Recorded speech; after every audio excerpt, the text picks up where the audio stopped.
को पहली नोटिस के रूप में स्वीकार कर लीजिए। Now the question hour.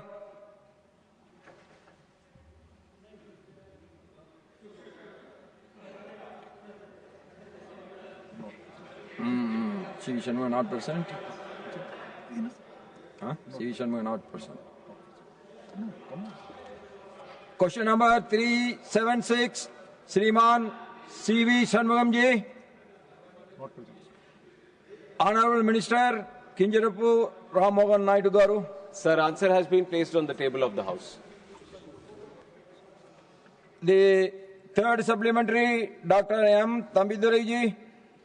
Sir, thank you very much for giving the opportunity. Sir, the Minister replied regarding the locking mechanism of fuel control switch on the Boeing flight. This is as given. Sir, I want to raise one incident took place. When I was traveling AirAsia from Hyderabad to Bangalore last year, already I raised also once, that flight reached Bangalore airfield.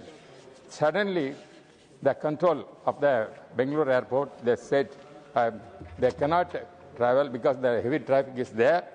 Then the pilot said, fuel shortage is there, I cannot proceed further, wait half an hour, 1 hour.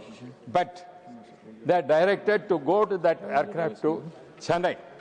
Then that AirAsia went to there and landed and it came back. Sir, my apprehension, the fuel, because the fuel is related, the question is raised.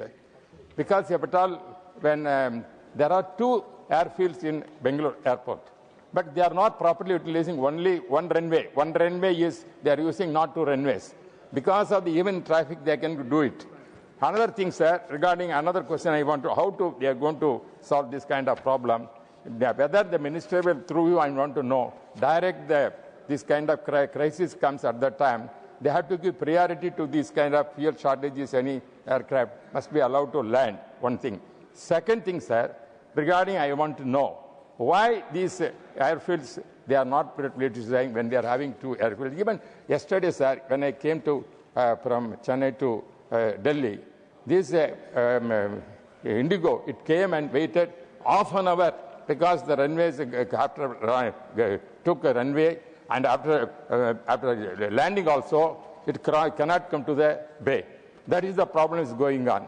Why these airfields and runways are there, we are not utilizing? Because fuel is one of the important dangerous things. If at all it's shortage, it will come, sir. And also, now you know when the Iran war is taking place, whether I want to know, Honorable Minister, through you, sir, whether the aircraft also is sufficient fuel, sufficient stock is there to operate the aircraft. Honorable Minister.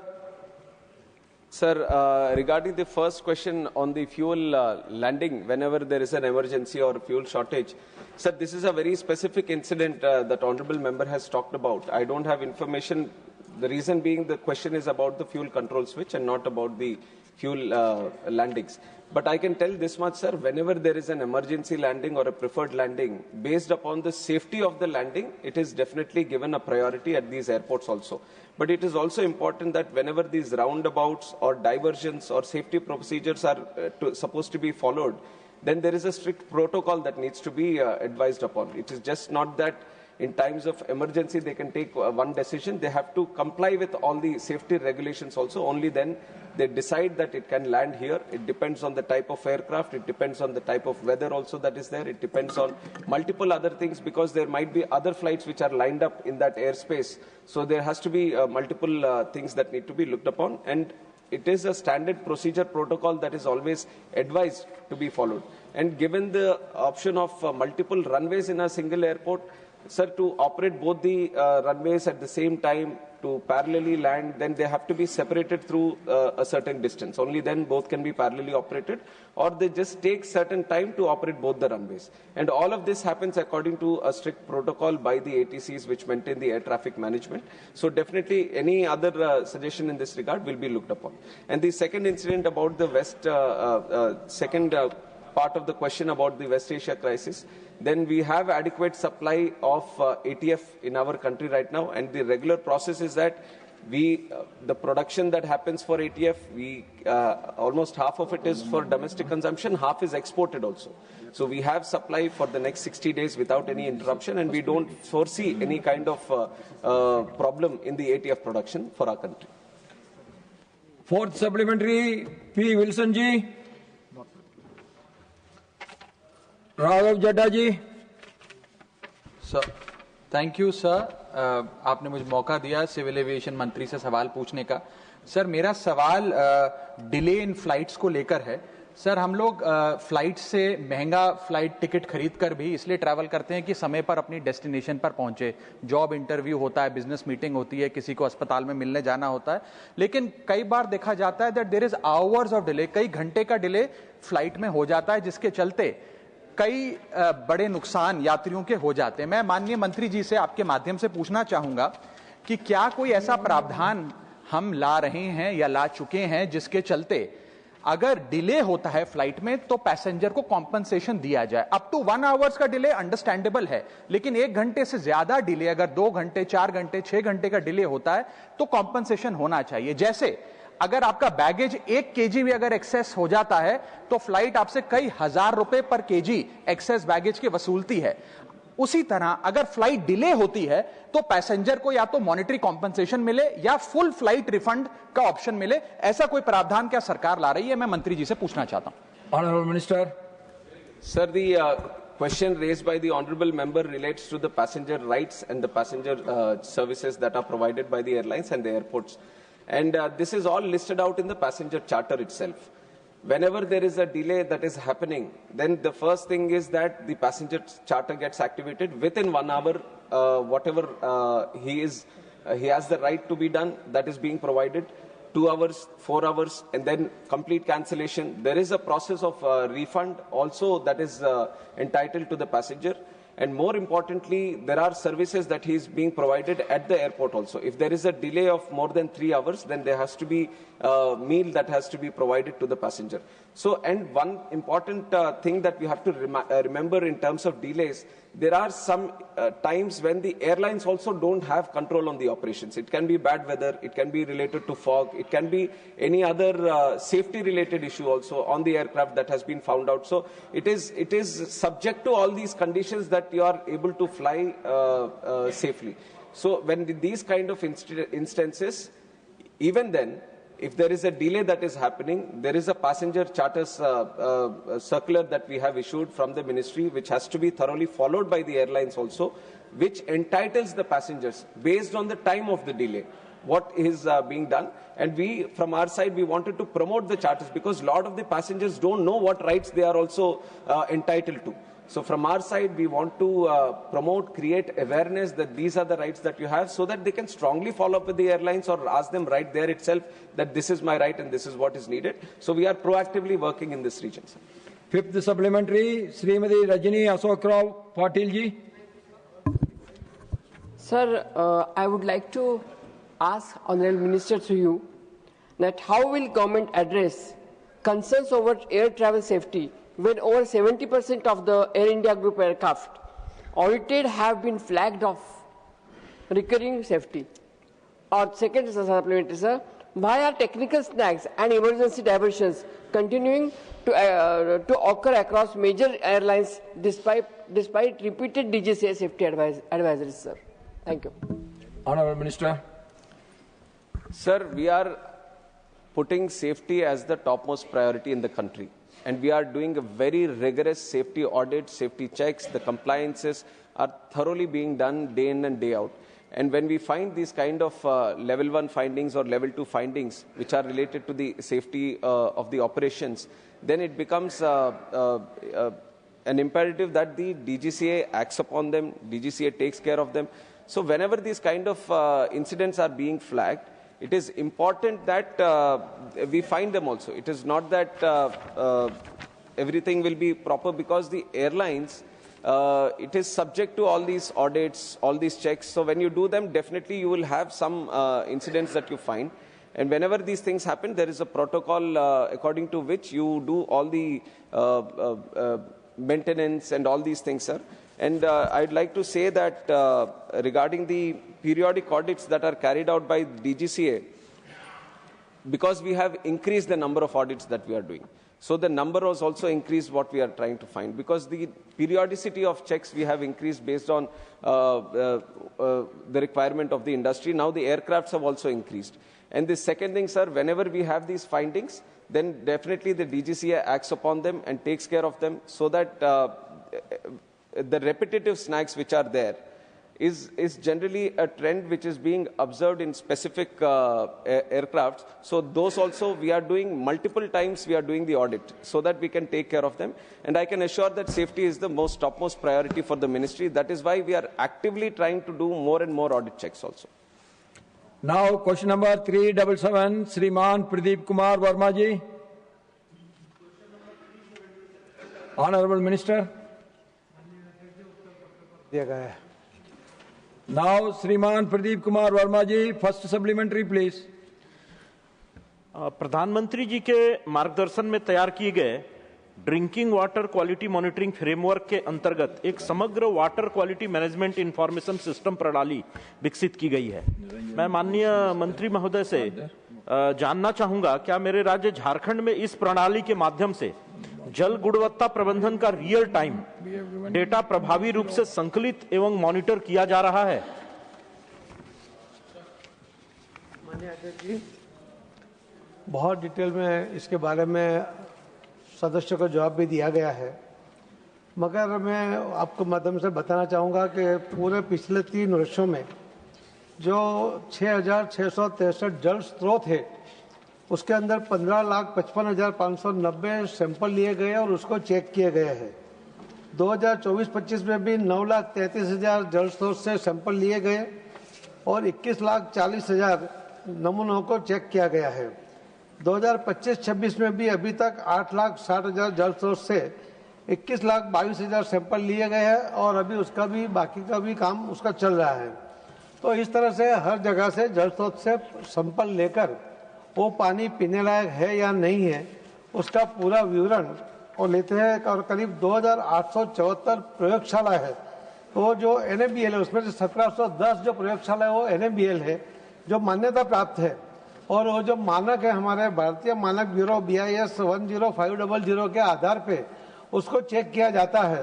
तो सबका जो sampling होता है, जहाँ पीने लायक पानी नहीं होता है वहाँ पर एक्शन भी लिया जाता है। राज्य सरकार को बताया जाता है कि ये पानी पीने लायक नहीं है तो ये पानी का उपयोग ना हो, ये भी वहाँ पर बताया जाता है। तो इस तरह से पूरे देश में भी और झारखंड में भी जो सैंपलिंग लेकर उनको प्रमाणित किया गया है। जी। सेकंड सप्लीमेंट्री, श्रीमान प्रदीप कुमार वर्मा जी। मैं माननीय मंत्री महोदय से जानना चाहूंगा कि देश में पेयजल की गुणवत्ता की जांच करने के लिए, प्रबंधन करने के लिए फील्ड टेस्टिंग किट की एक प्रणाली विकसित की गई है। 25-26 में अब तक 48,75,000 सैंपल फील्ड टेस्टिंग किट के माध्यम से जांच किए गए हैं। मैं जानना चाहूंगा, क्या झारखंड में भी ग्राम स्तर पे इस प्रकार की व्यवस्था विकसित की गई है? और विकसित की गई है तो ग्राम स्तर में समुदाय और महिलाओं को ट्रेनिंग और किट की उपलब्धता किस प्रकार से झारखंड में की जा रही है? Honourable minister. माननीय अध्यक्ष जी, पूरे देश के अंदर 24,80,000 महिलाओं को ट्रेनिंग दी गई है। राज्य सरकार की ओर से उनको किट दी जाती है और आज तक करीब 8 लाख से ज़्यादा महिलाओं ने अपना रिपोर्ट पोर्टल के ऊपर भी डाला है। तो अपने गांव में आने वाला पानी, अपने घर में आने वाला पानी वो चेक कर सकती है। जो लैब के अंदर सरकार की ओर से तो सैंपलिंग होता ही है, मगर जो यूजर्स है उसके लिए भी पूरे देश में पहली बार इतनी बड़ी व्यवस्था खड़ी की गई है। हमारे टोटल जो ग्रांट है उसमें से 2% ग्रांट इसी के लिए यूज होता है, यानी उसको फंडिंग भी होता है, राज्य सरकार उसको किट भी देती है और ट्रेनिंग भी दी गई है।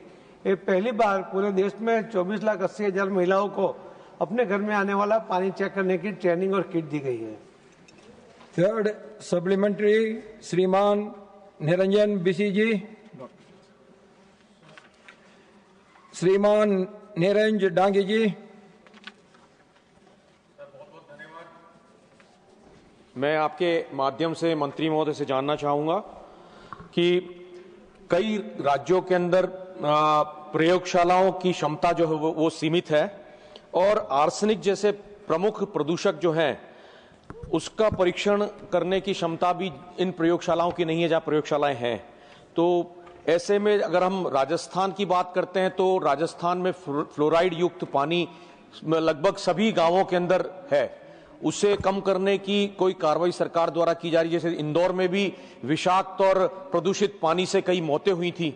इसी प्रकार से शहरी क्षेत्रों के अंदर अमूमन देखा जाता है कि जो सीवेज का जो पानी है वो और पेयजल मिक्स हो जाते हैं। उसके लिए भी रोकथाम के लिए सरकार का कोई कदम है? गांवों में भी इस तरह की परिस्थितियां रहती कि गुणवत्ता की जो है टेस्टिंग की कमी रहती है, टेस्ट किट्स नहीं होते, उसकी निगरानी किस प्रकार से सरकार कर रही है, ये मैं जानना चाहता हूं। धन्यवाद। Honourable minister.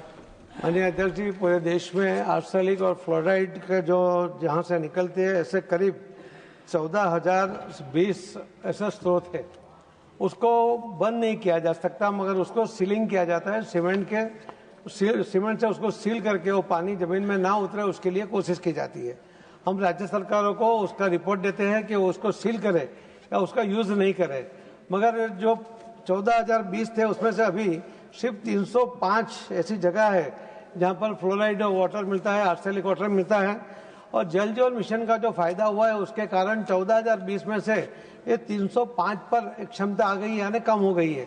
तो आर्सेनिक और फ्लोराइड वाटर यहाँ बंद नहीं हुआ है, बस जल जीवन मिशन के कारण से उनको एक अच्छा पानी, जो पीने लायक पानी, वो उनको हर घर में मिलता है। इसके लिए आर्सेनिक या फ्लोराइड पानी उनको पीने की आवश्यकता ये नहीं होती है। ये अपने आप में बहुत बड़ी बात है। फ्लोराइड जो वस्वासिटी थी वो भी 7,996 थी 96, और उसमें से सिर्फ 244 आ गई है। तो सरकार की ओर से जल जीवन मिशन का जो बहुत ज्यादा फायदा जो हुआ है, सबको, सभी महिलाओं को घर में तो पानी मिला है, मगर आर्सेनिक और फ्लोराइड वाटर पीने से भी उनको मुक्ति मिली है। फोर्थ सप्लीमेंट्री श्रीमान मयंक कुमार नायक जी। जय सोमनाथ सर। सर, माननीय प्रधानमंत्री आदरणीय मोदी जी जो देश की जनता के लिए बिजली, सड़क और पानी की तीनों की चिंता कर रहे हैं, विशेषकर जल जीवन मिशन के माध्यम से पूरे देश में पीने का पानी घर घर पहुंचाने का कार्य कर रहे हैं। मगर जो बारिश में पानी आता है उसको रोकने का भी सरकार वाटर हार्वेस्टिंग के माध्यम से प्रयास कर रही है। मैं आदरणीय मंत्री CR पाटिल जी से जानना चाहता हूं कि वाटर हार्वेस्टिंग की जो प्रक्रिया है वो वाटर हार्वेस्टिंग के माध्यम से जल को बचाया जाए और इंटरलिंकिंग के माध्यम से, और गांव का पानी गांव में, सीव का पानी सीव में, और बचत करने का जो सरकार का निर्देश है।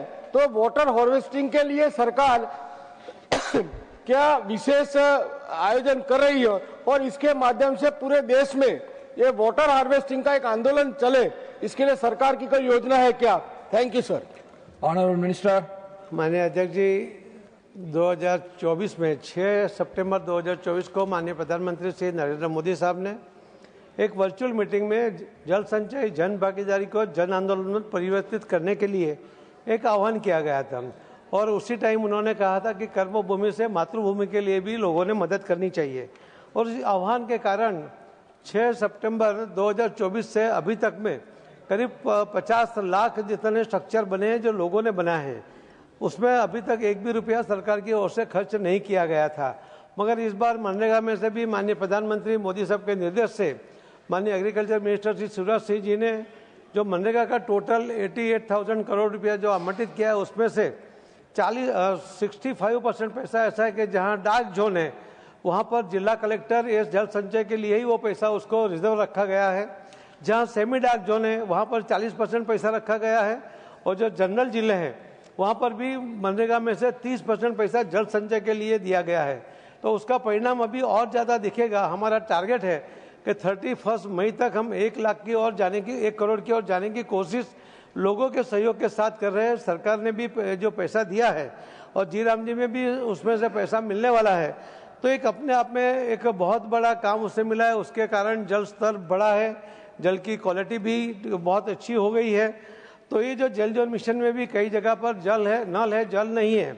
जो कंप्लेन आ रही थी वहाँ पर भी जो बायोजेक गांधीनगर का जो एक एजेंसी है, सरकार की एजेंसी है, उसने पूरे देश के 700 जिले में, हर गांव में, हर 7 बार में कहां पर उसको जल संचय के लिए स्ट्रक्चर बनाना चाहिए, उसकी डेप्थ कितनी होनी चाहिए, और डिटेल में उसका जो रिपोर्ट दिया हमने सभी 700 कलेक्टर को वो रिपोर्ट भेजा है और उनको कहा है कि जल संचय में जब पानी की शॉर्टेज आपको आ रही है वहाँ पर ये स्ट्रक्चर बनाए, उसके कारण पानी का जो सोर्स भी बढ़ेगा, लोगों को पानी भी मिलेगा और लोगों की कंप्लेन भी कम हो जाएगी।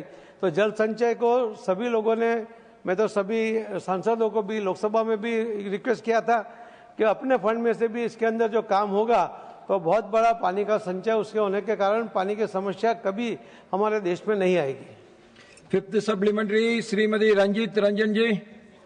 धन्यवाद सभापति महोदय। मैं आपके माध्यम से मंत्री साहब से पूछना चाहती हूँ कि सर, मैं 2004 में जब लोकसभा में सांसद बन के आई, मैं सुपौल से सांसद थी और वो कोशी एरिया है, तब से लेके आज तक वहां के 8-10 जिले आसपास का पानी, सुपौल, सहरसा, मधेपुरा, अररिया, फारबिसगंज, वहां के लोग कोशी का पानी पीते हैं और भूजल स्तर का पानी पीते हैं, जहां पे उस वक्त से आज तक आर्सेनिक, आयरन, फ्लोराइड भारी मात्रा में तब भी था सर, आज भी है। लोगों को वहां कैंसर, घेंगा, कई अन्य बीमारियां पानी के कारण होती है। तो क्या सरकार आज की तारीख में 2004 से 2026 की बात करे तो लगभग 24 साल हो गए सर, क्या आज सरकार दावा कर सकती है? बहुत सारी चीजें लाई गई कि उसको फिल्टर करना है, लोगों ने आज आरओ लगा लिया, क्या सरकार आज दावा ये कर सकती है कि उसके कारण भी वहां पे भारी मात्रा में जो आयरन,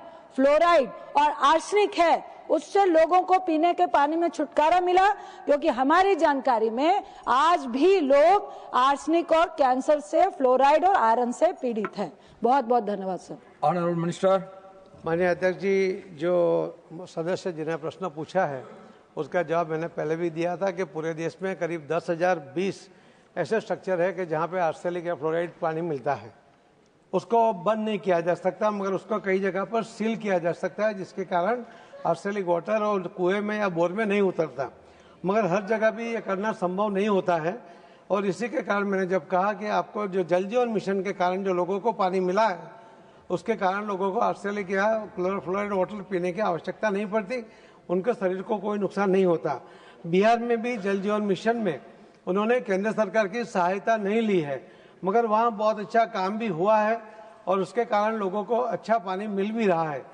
जो सदस्य जी ने कहा है कि उनके जिले में नहीं मिला है, तो वो खुद डीसा के मीटिंग में सदस्य है जल जीवन मिशन के बारे में, वहाँ पर भी वो प्रश्न पूछेंगे तो उनको उसका भी जवाब मिल जाएगा। मगर जो पानी जल जीवन मिशन से देने के कारण किसी को भी आर्सेनिक या फ्लोराइड वाटर पीने की आवश्यकता ना पड़े, जो हम पर हेड 55 लीटर पानी देने की जो बात करते हैं उसके लिए जो कोशिश कर रहे हैं, और यहाँ पर हम पर हेड 10 लीटर पानी उसको खाना बनाने के लिए और पीने के लिए उसकी व्यवस्था जल जीवन मिशन की ओर से भी अलग से वो कर रहे हैं, जिसके कारण किसी को आर्सेनिक वाटर या फ्लोराइड वाटर पीने की आवश्यकता ना पड़े। नाउ क्वेश्चन नंबर 378 श्रीमान साना सतीश बाबू गारू। Honourable minister. दे दिया गया है सभापति जी। फर्स्ट सप्लीमेंट्री श्रीमान साना सतीश बाबू गारू।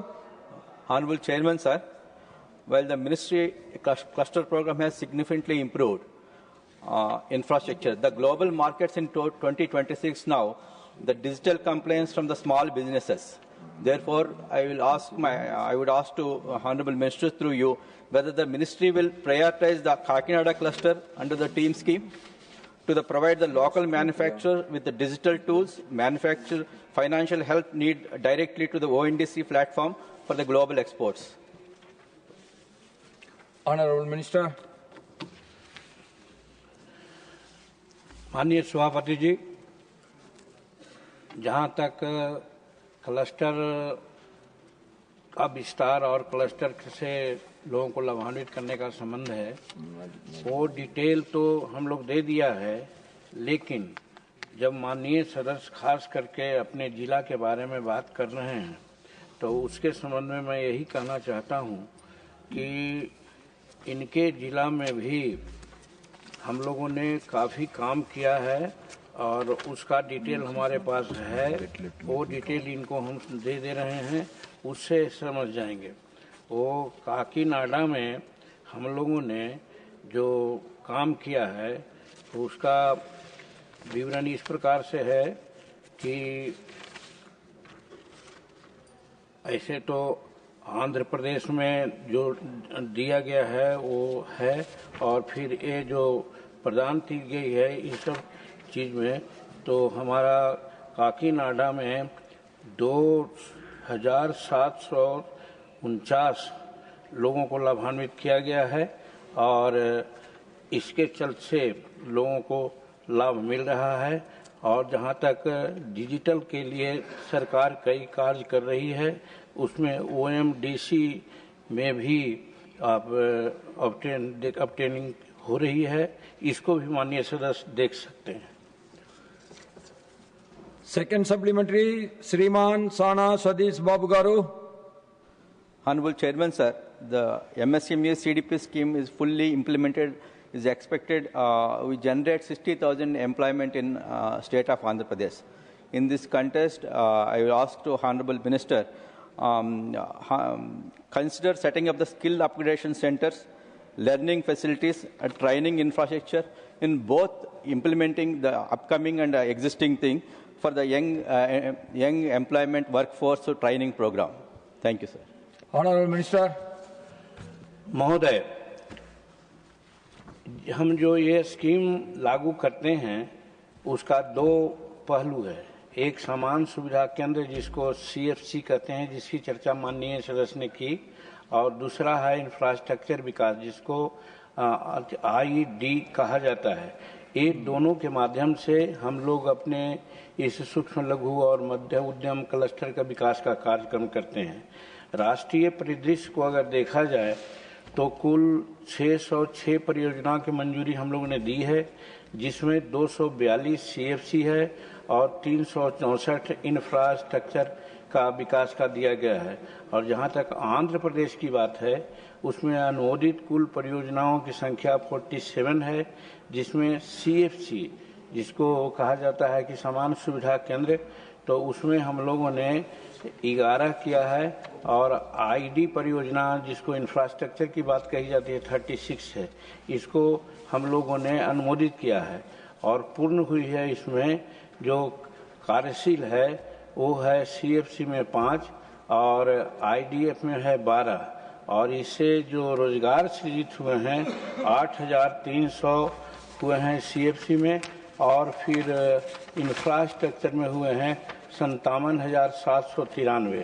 तो इस तरह से है। और जहाँ तक इनके जिला का सवाल है, काकीनाडा जो पूर्वी गोदावरी में माननीय संसद का निवास भी है, प्रिंटिंग क्लस्टर में CFC संचालित है, और पोड्डापुरम, भीमावरम और समलकोट में इंफ्रास्ट्रक्चर निर्माणाधीन है, और पश्चिमी गोदावरी में माननीय सदस्य का जो जन्म स्थान है वहाँ कोका नष्ट क्लस्टर में हम लोग एक CFC कार्यान्वित कर रहे हैं, और एक तनुकू में इंफ्रास्ट्रक्चर विकास परियोजना का हम लोग काम कर रहे हैं।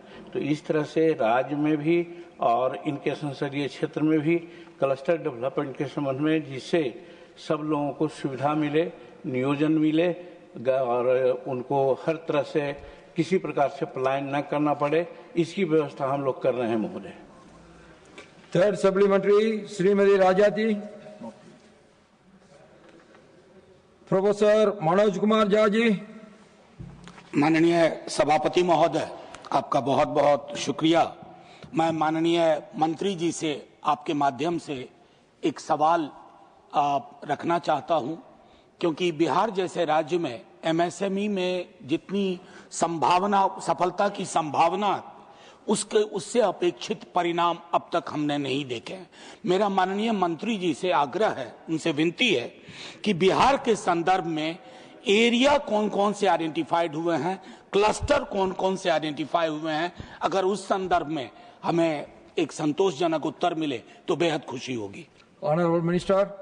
महोदय, मैं बहुत बहुत धन्यवाद देता हूं माननीय सदस्य को, जिन्होंने बिहार के बारे में चर्चा की है।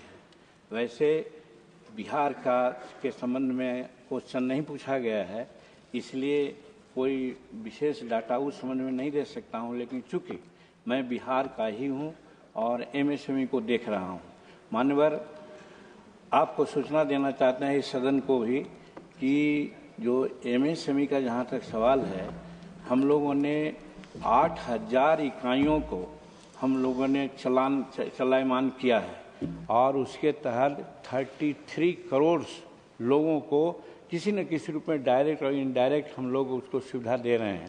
तो एमएसएमई का जहाँ तक सवाल है बिहार का, तो बिहार पार्ट है और चूँकि हमारा राज्य है इसलिए वहाँ भी इसकी चर्चा हम करना चाहेंगे कि वहाँ अभी एक मान ली एक्सटेंशन सेंटर मात्र था, वहाँ पर अब 2 टेक्नोलॉजी सेंटर हम लोग बना दिए है, काम कर रहा है और वहाँ पर एक्सटेंशन सेंटर एक था, अभी 7 एक्सटेंशन सेंटर को हम लोगों ने वहाँ स्वीकृति दी है और वो एक्सटेंशन सेंटर के माध्यम से बहुत लोगों को रोजगार मिलेगा और टेक्निकल नो हाउ भी मिलेगा। तो इसलिए महोदय जहाँ तक और क्लस्टर का सवाल है, ये कहना चाहते हैं माननीय सदस्य को कि जो हमारे यहाँ एमएसएमई का है क्षेत्र है, उसमें एक अवेकनिंग प्रोग्राम होता है।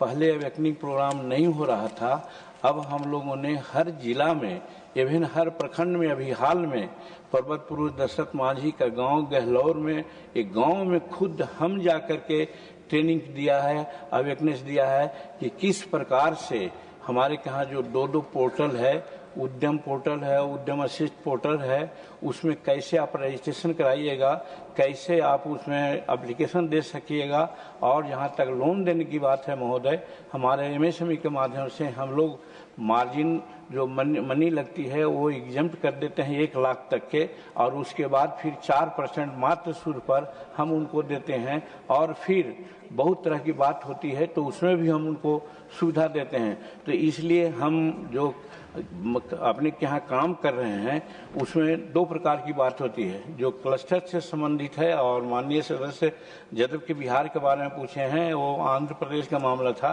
तो क्लस्टर में जैसे 2 चीज हमने कहा कि एक सर्विस है और दूसरा इंफ्रास्ट्रक्चर है।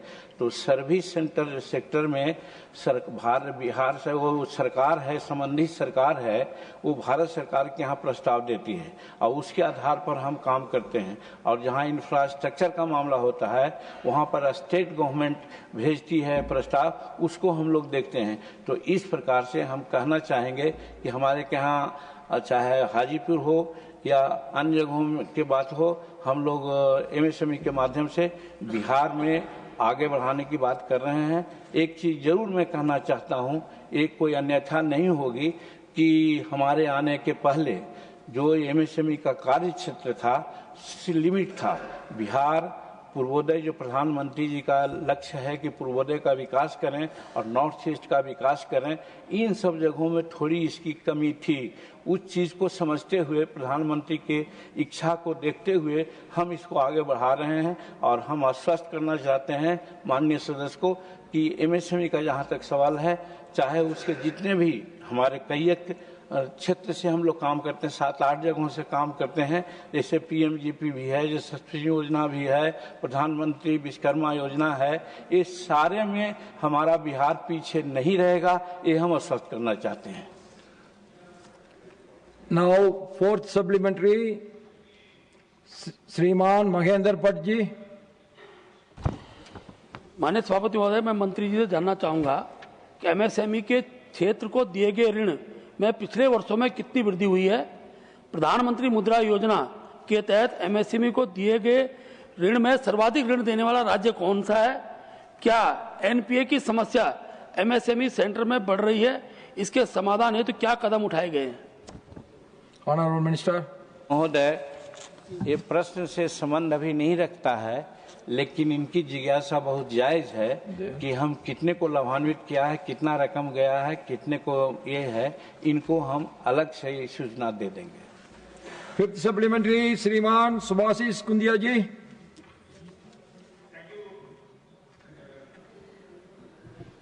Thank you chairman sir. मैं आपके माध्यम से माननीय मंत्री जी से पूछना चाहता हूं, उड़ीसा में एमएसई सीडीपी के तहत प्रोग्राम के तहत कितने पिछले जिला में इंफ्रास्ट्रक्चर, स्किल और मार्केट लिंकेज को मजबूत करने के लिए क्या स्पेसिफिक एक्शन प्लान किया गया है?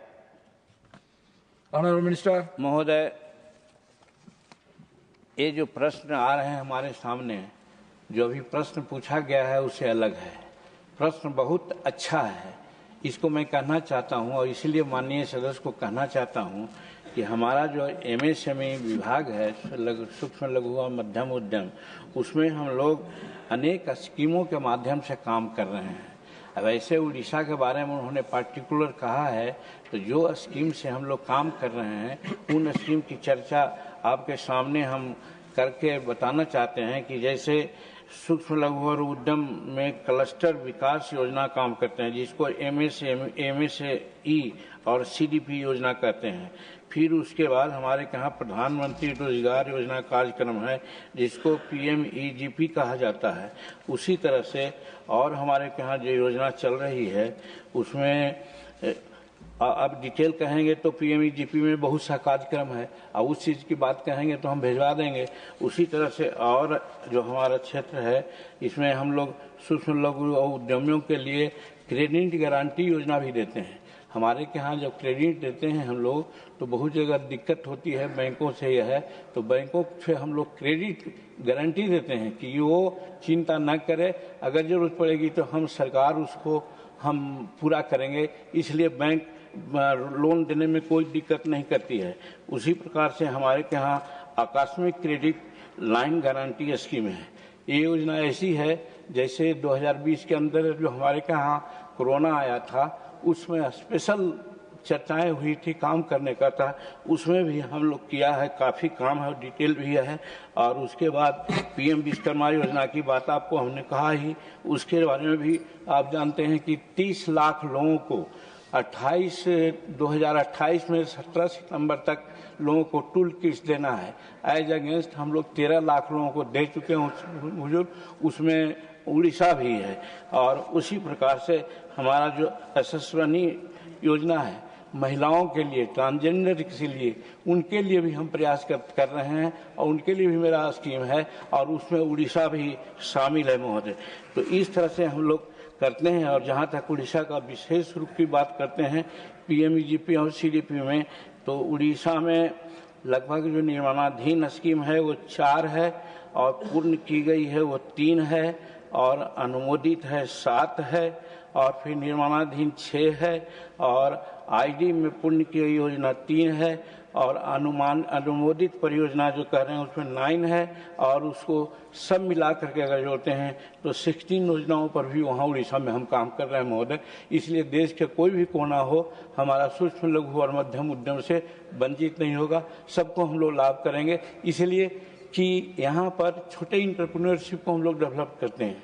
और हम कहना चाहते हैं प्रसंगवश कि आज हमारा जो हिंदुस्तान है, जहाँ हम लोग पोल्यूशन से और खास करके अनएम्प्लॉयमेंट से हम लोग ये जूझ रहे हैं, और ये हमारा जो सूक्ष्म लघु और मध्यम उद्यम है, छोटा छोटा कार्यक्रम होता है, लोगों को हम लोग एंटरप्रेन्योरशिप देते हैं, उद्योग करते हैं।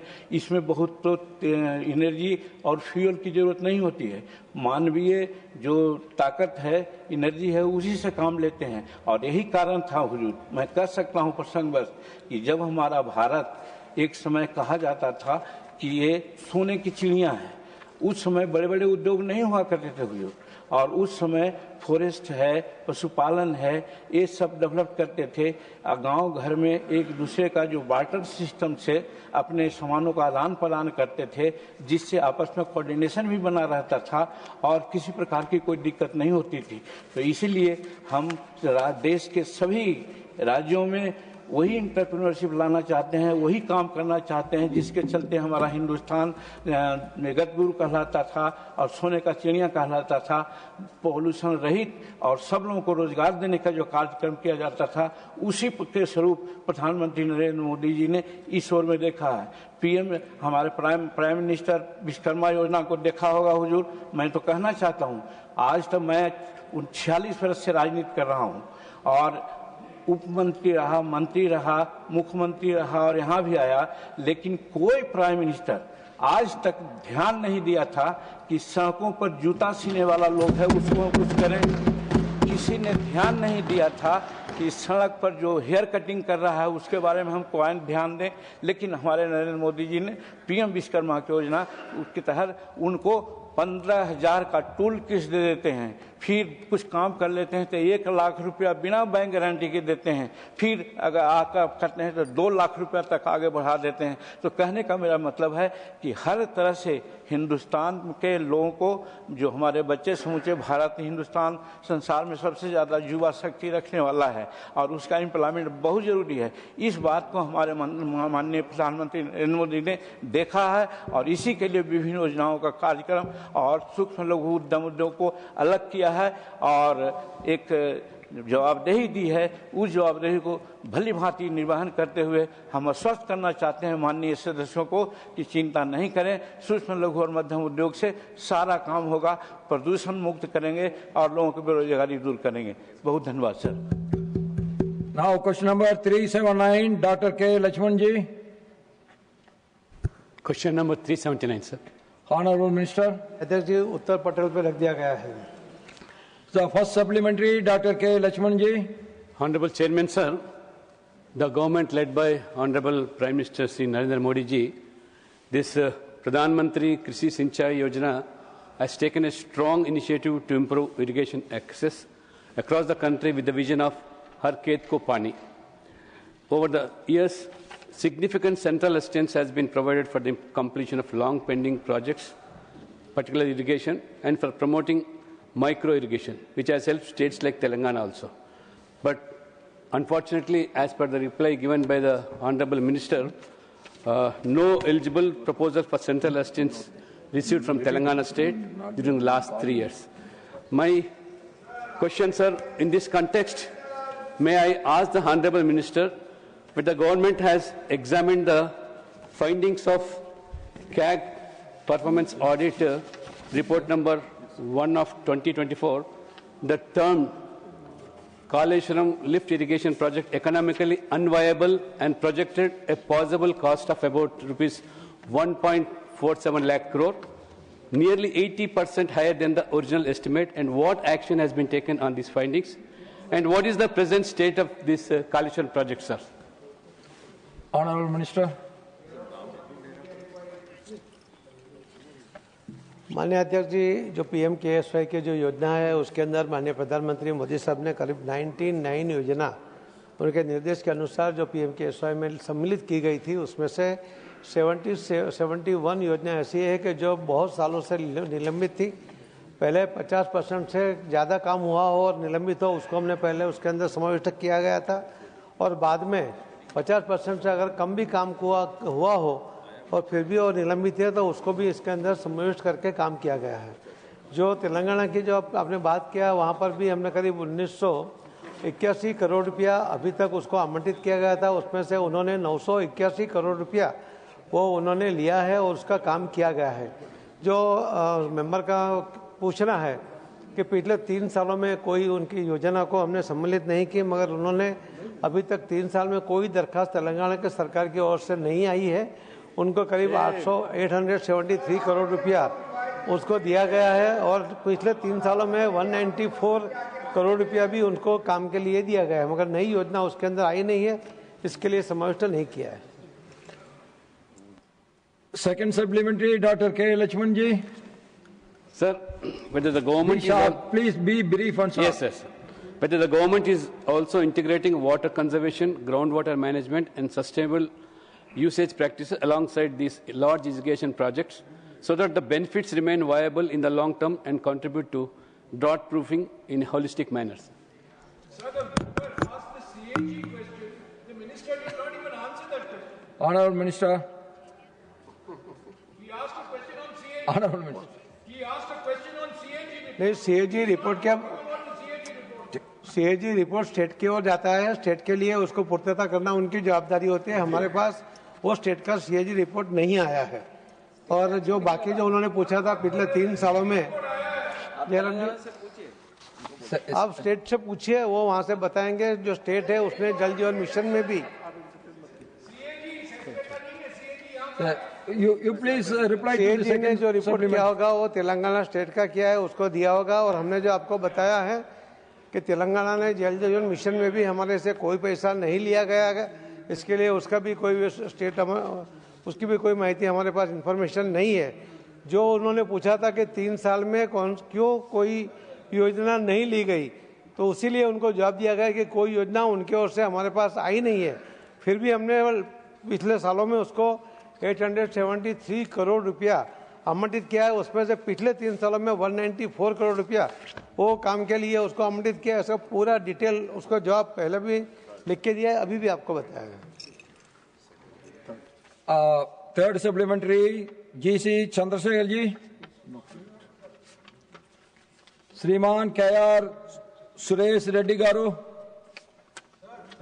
Thank you, Chairman, sir. The Honorable Minister's reply validates the efforts, vision and success of my leader KCRG, who turned Telangana from a drought-stricken state into a #1 agricultural prosperous state, sir. The fact that the Honorable Minister replied the food productivity, agriculture productivity grew by 2.3 times is an indication of the efforts undertaken by my leader. So my question to the Honorable Minister is, at the time of partition, one project from Andhra was taken up as a national project, but no project was taken up from Telangana. As an incentive to the efforts initiated by KCRG, will the government consider taking up Kaleshwaram project or any major project as a national project? And in PDMC, per drop, more crop project, where the Honorable Minister said there's not many proposals received from the state government. Well, state government has been ineffective in implementing the irrigation schemes in Telangana, sir. For the last 2 years, most of the projects have fallen sick. But my question to the Honorable Minister is, will you consider taking up Telangana as one major project, as a national project, and increasing the allocations in PDMC? Thank you, sir. Honorable Minister.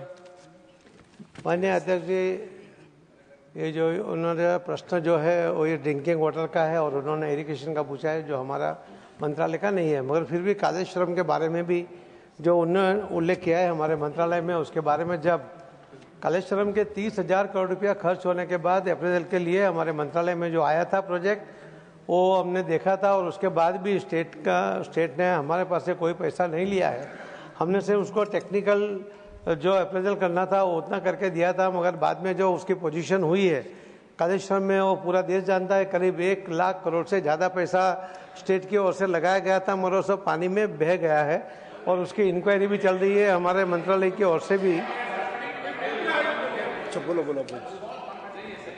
तो 1 लाख करोड़ रुपया उसमें जो पानी में गया हमारे मंत्रालय की ओर से, उसका अभी जो रिपोर्ट चल रहा है उसके ऊपर बोरवेल करके उसका नई तरह से उसको कैसे उसको आगे बढ़ा जाए, उसके लिए जो काम कर रहे हैं, वो जो एजेंसियां भी जो काम कर रही है वो एकदम स्लो कर रही है। उसके कारण जो पानी अभी तक जो लोगों के यूज़ में आना चाहिए वो नहीं आ रहा है।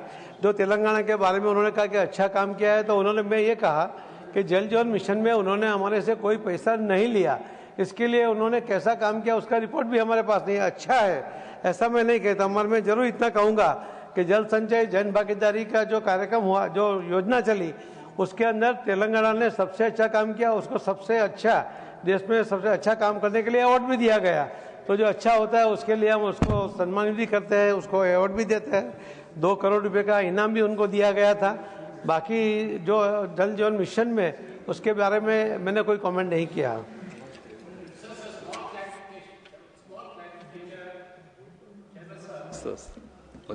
Yeah. Chairman, sir, a small clarification from the Honorable Minister. When I spoke about the PDMC, it is per drop more crop, which the Honorable Minister in his reply itself stated about that. And when I put a supplementary, the Honorable Minister says it doesn't relate to it. My suggestion to the Honorable Minister is, will you allocate more funds under PDMC? And Kaleshwaram project, he himself has said 2.3 times the productivity of agriculture produce has increased. And he contradicts by saying it got washed away. So my question to the Honorable Minister is, will you take up any national project for Telangana? That he has already replied. And the second is, under PDMC, will you increase the allocation? Yes. Now, Anil Kumar Yadav, Mandadi ji. Sir, please be specific about your question. Sir, Honorable Minister has been again and again saying that there is no representation from Telangana state government, and Honorable Member Lakshmanji also has framed in his question that Telangana state government is not coming forward. No, you please come to the question, I'm coming, please. sir. And our Suresh Reddy ji also has said that Telangana state government is not in support of such projects. Sir, one thing, both the friendship can be seen here, sir. Both of them are trying to blame the government. One thing they are not understanding is the corruption made in these projects should be given, should be taken into CBI inquiry also, sir. I will request the Honorable Minister to get a CBI inquiry done on this. And one thing, sir, my question is, sir, there are revised detailed projects are also given to the government, sir. Detailed project reports, DPR of Palamuru, Rangareddy lift irrigation schemes and Dindi lift irrigation remain unclear by the Central Water Commission despite of submissions and response. Sir, I would like to know whether the government will come forward to conduct talks with states involved in this project, that the project could be completed in a time-bound frame, sir. Thank you. Honorable Minister. माननीय अध्यक्ष जी, जो आप पूछना चाहते थे कि PDMC की भी जो बात थी वो एग्रीकल्चर मिनिस्टर का होता है, इसके लिए उनकी जो पूरी डिटेल वो एग्रीकल्चर मिनिस्टर से ही आपको मिलेगी। मैंने आपको पहले भी कहा कि हमारा ड्रिंकिंग वाटर की बात है हमारे मंत्रालय में, एग्रीकल्चर की जो बात है आपको वहीं से पूछना चाहिए। कालेश्वर की जो बात थी और बाकी जो है उसके अंदर मैंने पहले भी बताया कि हमारे मंत्रालय की ओर से उसको टेक्निकल सहायता दी जाती है, अप्रेजल किया जाता है, और मगर फाइनेंस हम देंगे ऐसा हम कोई कमिटमेंट उसके अंदर नहीं करते हैं। उसको आगे जाके वो अपने आप बाहर से भी पैसा ले सकता है, सरकार को भी मांग सकता है, उसके अंदर 60-40 या 90-10 में भी उसको पैसा मिल सकता है। तो अलग अलग योजनाओं के बारे में अगर जानना है तो उसके लिए आप अलग से मैं आपको उसका इन्फॉर्मेशन दे दूंगा, मगर उसकी पूरी डिटेल आज इस प्रश्न के साथ संबंधित नहीं है, इसके लिए मेरे पास अवेलेबल नहीं है। Now, fifth supplementary, Dr. Bhim Singh जी। महोदय, प्रधानमंत्री कृषि सिंचाई योजना केंद्र सरकार की बहुत महत्वाकांक्षी योजना है और तेलंगाना राज्य में भी इसे सफलतापूर्वक चलाया जा रहा है, जिसके कारण उत्पादकता 2.3 गुना बढ़ी है। लेकिन लिखित उत्तर से और यहाँ सदन में हुई पूरक प्रश्नों के उत्तर से स्पष्ट हो गया कि तेलंगाना सरकार ने पिछले 3 वर्षों में कोई भी योजना प्रस्तुत केंद्र के समक्ष नहीं किया। तो राज्य सरकार के इस निकम्मेपन की वजह से जो तेलंगाना की जनता को कोई परेशानी नहीं हो, क्या सरकार, केंद्र सरकार की ओर से मंत्री जी कुछ अपनी पहल से वहां योजना देना चाहेंगे, ये मैं जानना चाहता हूँ।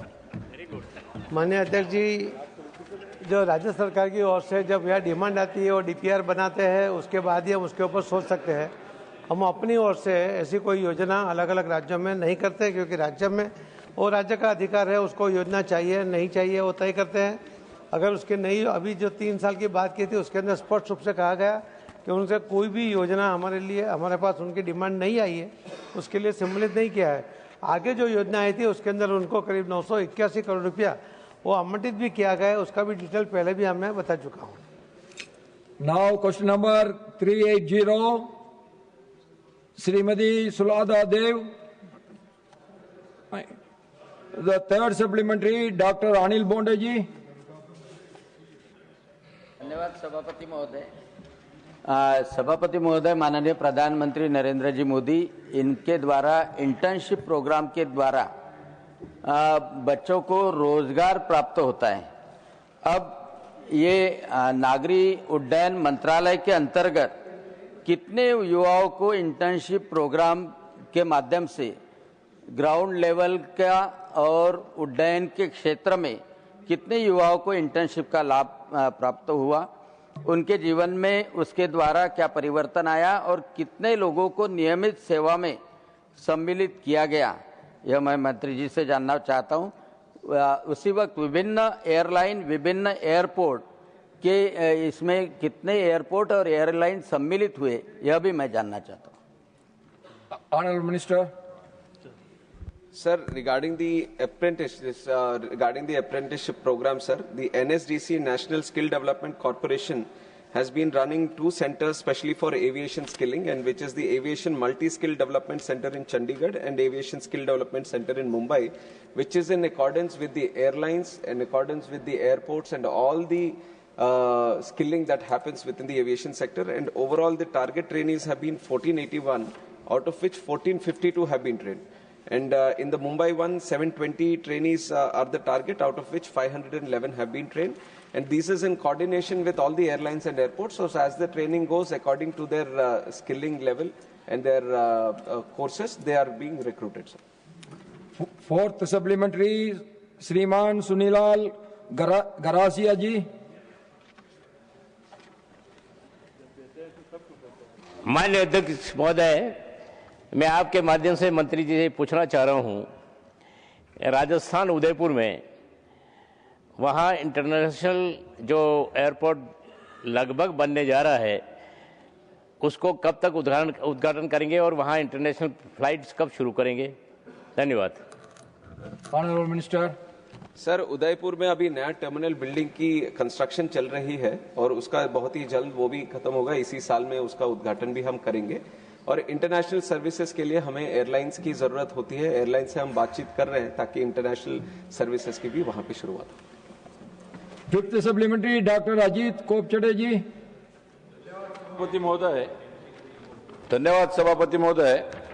मैं इस विषय में माननीय मंत्री जी को एक स्पेसिफिक प्रश्न पूछना चाहता हूं कि जैसे अप्रेंटिसशिप प्रोग्राम में airport ground handling, air trafficking services के विस्तारीकरण के लिए जैसे प्रधानमंत्री जी का सोच है कि हिंदुस्तान के पहाड़ी इलाके, सीमावर्ती क्षेत्र और पिछड़े इलाके और वनवासी क्षेत्र के जो लड़के और लड़कियां हैं, हमारी बहु बेटियां हैं और जो छात्र छात्राएं हैं, तो इनके लिए हम भविष्य में ये एयरपोर्ट ग्राउंड हैंडलिंग का एयर ट्रैफिक सर्विसेज के लिए, इसका एक्सपेंशन के लिए हमारे इन इलाकों के लड़के लड़कियों के लिए बेरोजगारी हटाने के लिए, रोजगार उत्पन्न करने के लिए हमारे पास में कोई स्पेसिफिक योजना हिंदुस्तान के इन इलाकों के लिए हमारे आगे भविष्य में कोई योजना है क्या? Honourable minister. सर, आदरणीय प्रधानमंत्री जी के सोच के साथ ही हमारे देश में पिछले 12 साल में एविएशन सेक्टर का इतना बड़ा ग्रोथ कोई और देश में कहीं को देखने के नहीं मिला। सर, हमारे भारत में इतना ग्रोथ हुआ है। सारे आवर आप एयरक्राफ्ट लेंगे, एयरपोर्ट्स लेंगे या यात्रियों की संख्या लेंगे, सब में 2 गुना अभी हो चुके हैं, जिससे अभी ज्यादा लोगों की जरूरत इस वर्कफोर्स में, एविएशन के वर्कफोर्स में होना चाहिए।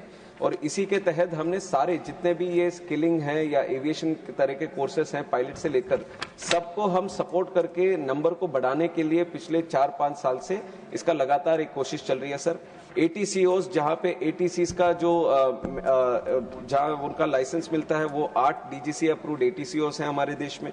एयरक्राफ्ट टाइप ट्रेनिंग ऑर्गेनाइजेशंस ये 7 हैं और एयरक्राफ्ट मेंटेनेंस इंजीनियरिंग के AMAs के कोर्स करने के लिए वो 56 DGC अप्रूव्ड है। और एविएशन रिलेटेड सिक्योरिटी जो BCAS खास करके उनके जो पर्सनल होते हैं वो सब करते हैं, वो 45 BCAS ट्रेनिंग इंस्टीट्यूट्स हैं। और FTOs जो 41 FTOs हैं वो 63 फ्लाइंग बेसिस में और 5 अप्रूवल के लिए भी हमारे पास है। तो आप देखेंगे कि जिस विषय में भी, और खास करके अगर ग्राउंड हैंडलिंग में बताऊं सर, ये वेरी प्रिसाइज कोर्सेज करने वाले ये स्किलिंग है सर। और हमारे अगर ग्राउंड हैंडलिंग में आप अगर देखेंगे, ग्राउंड हैंडलिंग में 2 तरीके के ऑपरेशन है हमारे। एक रैंप हैंडलिंग में जब आप देखते हैं तो aircraft handling, aircraft servicing, aircraft cleaning, loading और अनलोडिंग और cargo handling services, support services, इसमें भी और बहुत तरीके के ऐसे स्किलिंग्स हैं जिससे हमें ट्रेन करने चाहिए। और दूसरा जो हमारे ग्राउंड हैंडलिंग में है ट्रैफिक हैंडलिंग, जिसमें terminal services, flight operation, surface transport और रिप्रेजेंटेशनल सर्विसेज, ऐसे इतने बहुत सारे स्किलिंग की आवश्यकता इस उसमें है, इस सेक्टर में है। और हम एक नेशनल स्किल डेवलपमेंट कॉर्पोरेशन का और दूसरे तरह से IITs उनका भी हम हेल्प ले रहे हैं कि मैपिंग एक किया जाए हमारे स्किलिंग अभी कितनी आवश्यकता है और किस किस तरीके के कोर्सेस हमें करने चाहिए। अभी भी कुछ ऐसे कोर्सेस हैं, खास करके ये पायलट के ये कोर्सेस, जहां पे विदेश जाके वो करके वापस आते हैं। तो हमारे आदरणीय प्रधानमंत्री जी का सोच है हमें आत्मनिर्भर बनना चाहिए और उसी के साथ हमें पूरा स्किलिंग जो भी आवश्यकता है वो सब यहीं पे हो। हमारे भारत में हो, इसका लाभ हमारे भारत के युवाओं को मिले। तो इसके तहत पूरा प्लानिंग हमारा चल रहा है सर, और जितना भी हम आगे जाते हुए हम एक एस्टिमेट लगा रहे हैं कि ये सब स्किलिंग हमारे पास होना चाहिए। हमारे पास ये जो इंस्टीट्यूशंस हैं और ऑलरेडी जो काम कर रहे हैं उन सब की संख्या को बढ़ाने के लिए एक तरह से प्रयास चल रहा है। और दूसरी तरफ हमारे पास RGNAU नेशनल एविएशन यूनिवर्सिटी भी है, जहां पे हमने कोर्सेज की संख्या भी बढ़ा दी है।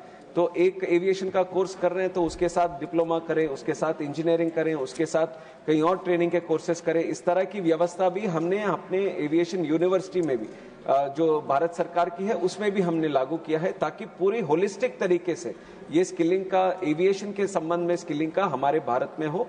अभी आगे एक और प्रयास रहेगा कि इसका जो स्किलिंग इंस्टीट्यूट्स हैं या स्किलिंग के ट्रेनिंग कोर्सेज करने वाले जो ऑर्गेनाइजेशन है, इसका स्प्रेड भी भारत में हर जगह हो। तो और सारे Now the House stands adjourned to meet at 2 p.m.